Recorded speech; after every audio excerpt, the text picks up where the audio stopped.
Well, hello again from Ski Instructor Academy, Snow Camps Europe, here in Austria, talking quad swabble. What did you say? Talking rubbish about skiing. Yeah. Well, we've got so much to get into because of my habit of disappearing.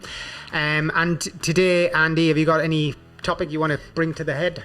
We had one sent in, which is quite interesting, from a guy called Dave Longdon. Hi, Dave. Thanks for your comment. And it was basically, he went on a works outing to a snow dome.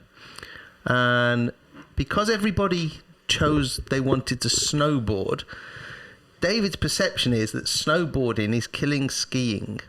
And what can skiing do to fight back? Now, just as a footnote, David does ski and board. And it was a funny one because his perception from that day out was that snowboarding still is killing skiing, which is actually far from reality. Yeah, but obviously his clearly he isn't in the ski industry as a job, so he doesn't have that overview. Whereas obviously if you work in the trade, you would know that that's not the case. But the misconceptions, because of like anything, when you do research and you only involve a small pool of people, then you don't have that. I think he said there was about 12 of them that went, and he said the younger ones wanted to snowboard because it's cool, and the older ones just didn't want to ski, so therefore they snowboarded. Right. And it's funny because it's a pretty big misinterpretation of the actual reality within the industry. We've said before about this that, for example, when I'm in America, Canada, South America, snowboarding is more popular. Than in Europe, I must say. Skiing is still predominantly the sport, but there are a lot more snowboarders. Whereas here in Europe, there's a lot less snowboarders. From a ski school perspective, they're probably about less than 10% of the ski school's business, but 90% of the injuries. Yes, yeah. There was one time where obviously snowboarding was in massive growth and boards were selling thick and fast.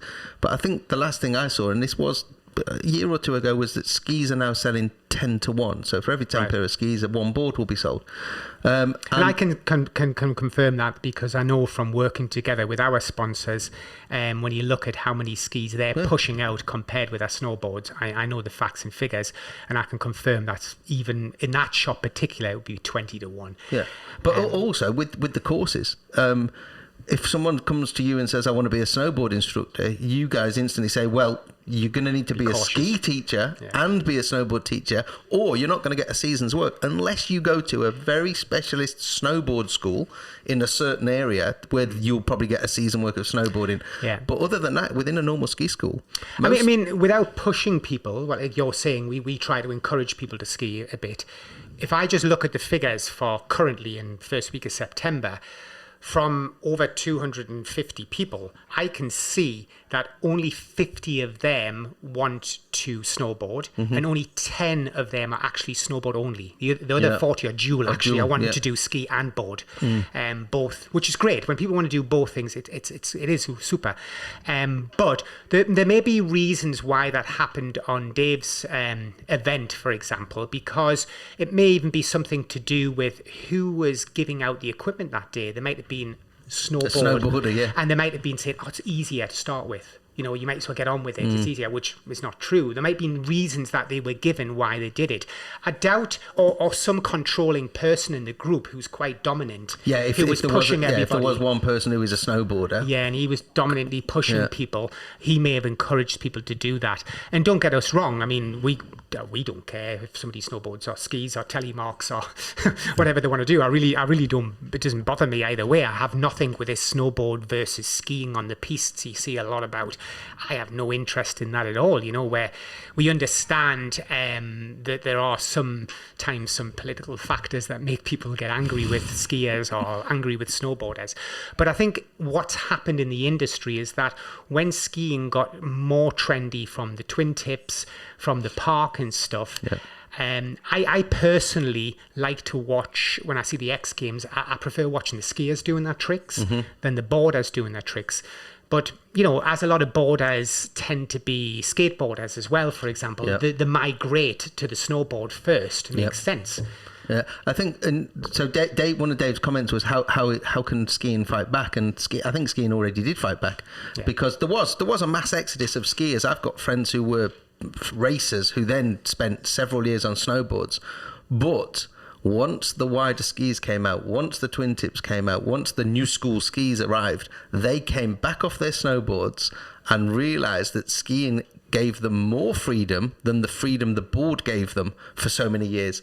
And obviously the one thing about a board is when it gets flat, it's a pain in the backside, which you don't get with skis. I was just writing down as you're saying that, heli skiing.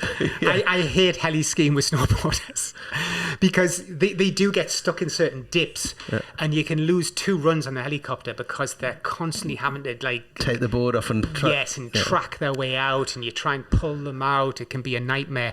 There is that flexibility with skis, and as skiing has got more trendy, it did. And I agree with, I think somewhere in this comment that you were showing me, it mentioned that, a lot of skiing's advancement came from snowboarding, how they changed, the parabolic shape of a ski, etc. And that's great, nobody denies that. But I think I agree with you. I don't think there's any fighting back needs to be done. It's actually the opposite. Yeah. Snowboarding really needs to look where it's going to go with its products in the future, because it's a shrinking industry in Europe, and a lot of shops don't allocate as much area, retail space. No, because of it. And it's very evident again in the 2 main shops in Brunn that the snowboard department is so small compared to the ski department. Yeah, so small. So I think, David, skiing fought back with the new school skis, and it's probably time that snowboarding pretty much reinvents itself, I suppose. Yeah. And it's doing that. You see all sorts of different styles of snowboards coming out, etc. But the market is what the market is. And, generally, I am slightly guilty myself. And it's not that I have anything against snowboarding. It's more to do with, if somebody asked me what I would recommend them, especially as an older person, I would be saying, look, skiing, because there's a less risk of injury on the skis than there is on the board. When both feet are just strapped into this weird shape that your brain can't get used to, it's quite difficult for somebody in their 50s, 60s, or even 40s, 30s even nowadays, to actually get around that concept. And the risk of injury is a lot higher, because especially in the first few days. So I think we've said this before, that the general consensus is the first 3 days skiing are relatively easy compared with the first 3 days of boarding, which is relatively frustrating, I would call it, rather than easy. And painful. And can be very painful. On the backside, on the coccyx, I think it's called. And especially if you are slightly overweight, getting up can be a real issue, because you don't have the benefit of an angled slope. You're on flat, and trying to get yourself up when both feet are strapped in itself becomes an abdominal exercise that you're not used to, and it can make a holiday very challenging for some people. Yeah, and I had a friend in the last season we were open. He came over, and his daughter was her first trip to the snow, and she wanted to snowboard because it's cool. So her dad, 52, 53, slightly overweight, not very fit, said, I'm going to snowboard, I won't ski. And I said, don't do it. You're going to either injure yourself, you're going to have a crap holiday, and you're just not going to enjoy it. And he was, no, I'll do it. And literally 2 hours in, he was taking the board back and saying, give me a pair of skis. I'm not wasting my holiday trying to learn this. It's just too hard. And going back to what we've said before on previous things, is boarding is easier to learn but harder to master. Other way around. Skiing is easy to learn but harder to master, where boarding is hard to learn but easy to master, because once you've got it, you've got it. There's not much more to it. I agree with that general synopsis. However, the new school skis have also meant that it is easier to ski the off-piste. And going back to our previous video about avalanches and dangers in the off-piste, a lot of people who venture into those areas on new school wide skis aren't actually that technically able the equipment allows them to go to places where maybe they wouldn't want to be going. The advantage of the snowboard is when we talk off-piste, now it makes a considerable change because they will be able to, because it's one board, one surface area, it's much easier in wind pressed, it's much easier in off-piste. And boarding then makes sense to me. I never liked boarding myself. I mean, you have to do it as part of your ski instructor qualifications as you go through the ranks. And basically, that was the reason why I did it, because I had to do it, which I wanted to do telemark at the time, but something happened with the equipment. I didn't get it in time. So I ended up doing boarding. And I think I've told the story before that I basically learned to snowboard good enough in 5 days to do the snowboard exam. And then when it was passed, it was like box ticked type thing. Yeah. I've done that because it's like anything. It's just not for me, you know. And I know some people absolutely love it, and you know that's great. As I've said from the start, neither Andy or I have anything against snowboarding. It's fantastic, you know. It's another when I only did my boarding exam because I had to do my boarding exam, so therefore I learnt to board. I boarded years and years ago, maybe once or twice on a dry ski slope. Couldn't get the hang of it. But anyway, same as you, did 5 days of kind of one-to-one with Eddie G. He taught me how to snowboard, and then I went straight into the exam, passed the exam, and then thought I'd never put a snowboard on my feet again. And what did the ski school boss do? He just kept giving me snowboard lessons. And it was Christmas week. And he said, go to the office, you got 3 people, you'll need a snowboard.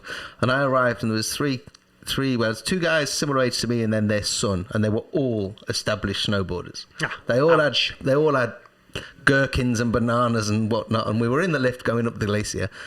And I said, what board have you got? And he said, I've got a gherkin. And what have you got? And he tells me, and they said to me, what have you got? I said, I've got a rental. And they could not believe that their snowboard teacher was on a rental. And then they said to me, can we go in the park? I said, you can. I'll watch. Yeah, I'll spot the jumps. And it turned out that the only thing they couldn't do was they'd never learnt to carve. Right. Where I found carving on a board very easy. So I was like, right, lads, we're spending the whole week carving. and other than when they wanted to go in the park, and the other moment was, can we do some switch riding, Andy? I was like, of course you can. I'll follow you down. So yeah. The you know, it's the story I have. It's not very nice because I remember probably 10 years ago, and a family came to me and they said, oh, you know, we're looking for a ski instructor, this, that, the other, and we've heard, you know, that you're very good. Is there any chance of booking some lessons and blah, blah. And I said, yeah. And they said, but blah, blah, Johnny or whatever he was called, little Johnny's going to go off and snowboard. And I made stupidly the comment to say, like, you know, well, why? What does he normally do? Oh, he skis, but why is he snowboarding? Oh, he just wants to learn. I said, just be aware, like, he'd probably be in hospital by the Monday morning. Of course, where was he? Hospital by Monday morning, you know. And I'll never forget, I thought, I'm never going to say that again. And it is worth pointing out that there is a higher injury risk, and it's to do with collarbones and wrists normally. Yeah. And it's because we're not used to falling, especially falling with our feet firmly fixed. You can't step forward as you fall. You literally slap down, and the natural reaction of the brain is to stretch the arm out in front to break the fall. And that obviously is why board instructors, you know, and if you're getting board lessons off your friend on a board holiday, he probably hasn't spent the first 30-40 minutes going through falling, because falling's really important. And I would strongly recommend wrist guards, etc.